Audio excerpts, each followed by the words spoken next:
Alright, good evening everyone. I'm here with Hostile Faction patR at Crossfire event.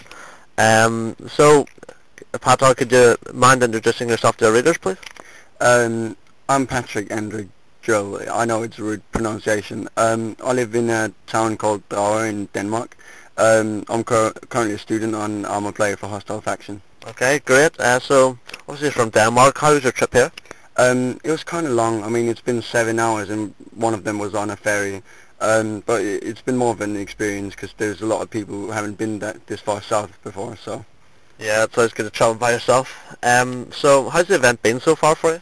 Well, it's been great. We knocked out some big names and we've kind of exceeded people's expectations as well as our own.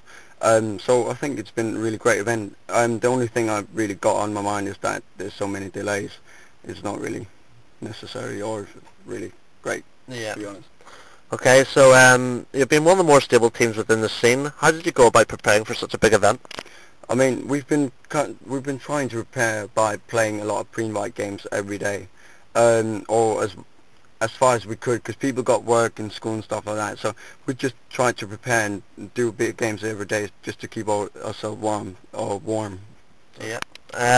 So you were underdog. You're seen as the underdogs in your group. But what were your expectations going into the event? We were just going to go in and try and see what we could do, because we got some expectations from Hostile, but they weren't too great. They were just get in, play some games, have some fun, look professional. But I mean, we exceeded our expectations now. But I mean, I saw MTW winning over us, but it just turned out differently, and I'm really glad about it. Yep, great.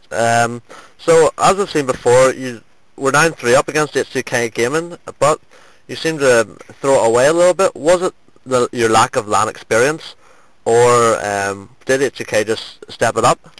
I think it was both it was kind of a combination of lacking of experience, both mainly because we've got, like, me including, and Aegon and Kilmer, we've not been to a big LAN before, so of course we got some kind of nerves, and we were 9-3 up, and like most new teams do, we just kind of say, okay, we're going to win this safely, and we just start throwing rounds away, and we weren't really experienced not to call a timeout, and we were just playing stupid really, and Mama and Climax were just stepping it up, so they were definitely the better team on the day. Okay. So you knocked out Suba in overtime, obviously in the playoffs, and especially in the second map whenever you were 12-10 down. What clicked within your team to pull it back so well? I think we have this thing that we've got a really good tech leader named mainly Prof. He's really good to kind of dish out orders and tell us what to do and keep us focused. And plus we got like our setup on LAN is kind of focused on who works really good together. So there's me and Gebbers, for example, we win like most of the clutches we go into, and I think that really kept us going and won us those important rounds and got us through. Yeah, it's good to see you getting through. So we see up against the big dogs, Fnatic now.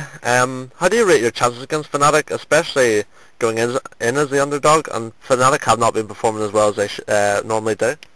I mean, we've been specking Fnatic a little, and I'm kind of expecting them to win, but I don't really want to bring myself down.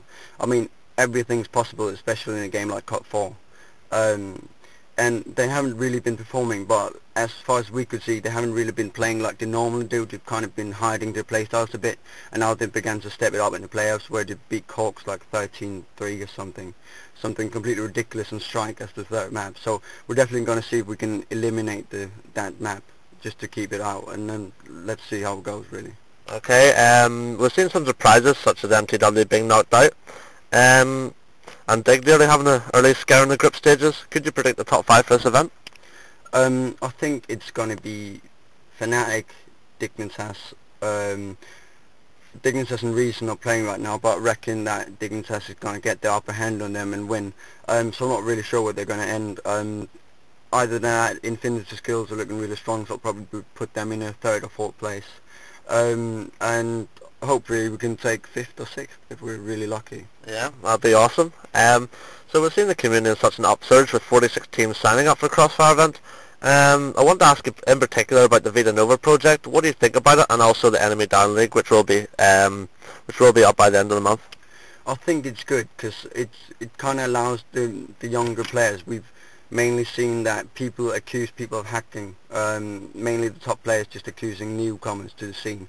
And this is kind of going to eliminate it because people get moved up in leagues, and I think it's really good with Bitanoa because, I mean, people get to move up and they get to exceed, and they just get to play on a higher level by playing these seasons. I think it's a really good concept. Alright, great. So thanks for your time, patR. Any last shoutouts? I'd like to thank Hostile Faction in general, Pestilence, Numi, RB, and all the sponsors that made this happen, really. Okay, great. Wish you all the best against Fnatic in your playoffs, and I hope you win. So all the best, and thank you.